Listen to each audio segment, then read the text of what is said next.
তুই আওয়ামী লীগ করস। কালকে এর আগের দিন দেখলাম রাজনৈতিক নেতা কর্মীরা রাস্তা ব্লক করে আন্দোলন করতেছে। তো আন্দোলন করার সময় কিছু গুন্ডা ড্রাইভার ওরা বিরক্ত হয়ে তাদেরকে আপনার বলতেছে আপনারা কেন রাস্তা ব্লক করে আন্দোলন করতেছেন।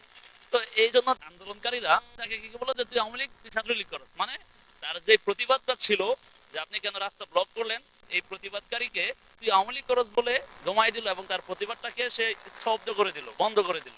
তো এক সময় যখন আওয়ামী লীগ শেখ হাসিনা সরকার ক্ষমতায় ছিল তখন কি হইতো যে কেউ যদি কোনো অন্যায়ের প্রতিবাদ করতো তখন তাকে বলতো যে তুই রাজাকার, তুই জামাত শিবির। সরকারের ভুলটা সে ধরতে গেলে তাকে জামাত শিবির রাজাকার বলে তাকে ধুমাই দিত এবং তার প্রতিবাদটাকে সে স্তব্ধ করে দিত।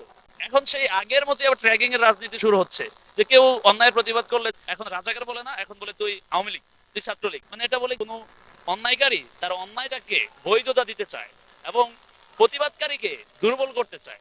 তো এই রাজনীতি তো বাংলাদেশে চলতে দেওয়া যাবে না।